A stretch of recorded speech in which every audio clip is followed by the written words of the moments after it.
Hello, my most amazing and awesome artists. Today we're going to be finishing our art marks to send off to Wisconsin to swap with those students in another class there of your same grade. Make sure you do your best job on your art mark, front and back, and then write your artist statement. Make sure you're writing it like a letter. Dear artist or student, comma, leave a space. Explain why you made your bookmark, what you made on your bookmark and why, what you drew, what kind of materials you used, maybe a little bit about yourself as an artist, something that gives them information about you. Then sign off that letter saying sincerely, comma, your name. Then you have the option to laminate your bookmark today at the laminating station. After it's laminated, that will make sure it's stronger so that you can punch a hole through the top in the middle. I'm going to punch it right there so it's not too close to the edge. I only need to punch one hole to add a tassel. Now this is an option. You do not have to add a tassel to your bookmark, but it is a good idea to jazz it up a little bit. You could do whatever colors of yarn you want and however many colors of yarn you want. I'm going to pick out a few different colors, maybe go rainbow colors, and I'm going to put them all together and line them up to make sure they're the same length. If they're not, it's okay. We can cut them after we tie them to your art mark. But remember, you can only do this after your bookmark is laminated. If you decide that you hole punch it, it's okay if you accidentally did that already, but wait until it's laminated to put your strings through. We can't put your strings through the laminator. So after I have it laminated and I punch my hole in the middle, I'm going to do a trick where I line them up on the back and then pull it through there. That's an easier way to get all the strings through that hole.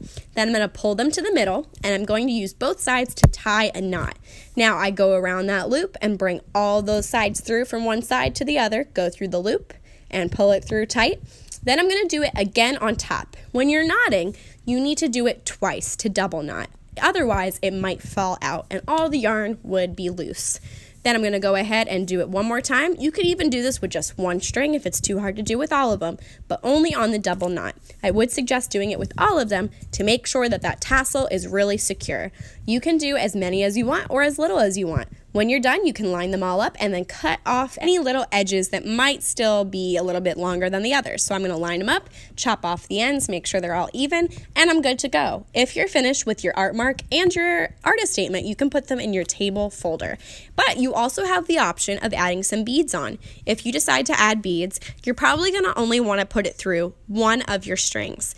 If you add too many beads, it will be too heavy and fall off. When you're tying your beads onto your art mark, which remember are optional, you don't have to do it, but if you do want one, you need to make sure that you tie it around the bead, meaning that I'm going to attach it to one of the other strings and do a double knot on there so it's really secure.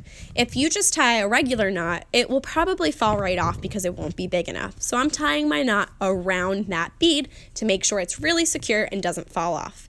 After that, I'm going to go ahead and cut off the ends. Maybe I might braid it after that. So I'm about to show you how you could braid it if you would like. I'm braiding. I separate 3 strands from my bookmark. I take 3 strands and I'm going to hold them in each of my hands and pass them over from left to right, passing over the middle string every time.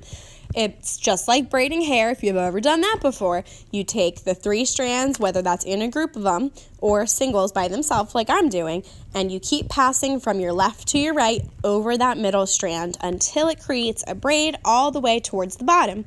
When you do reach the bottom, you can tie it off.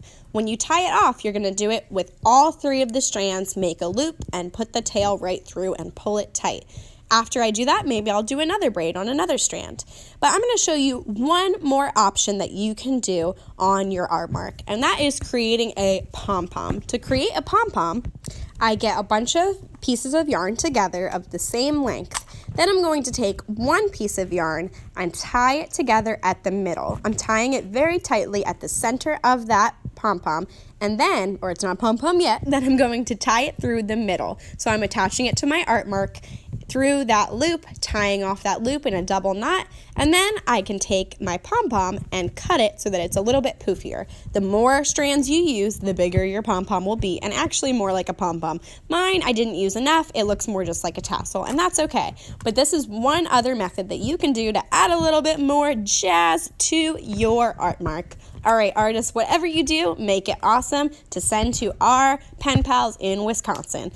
All right, artists, have fun today creating your art marks. When you're done, put them in your table folders.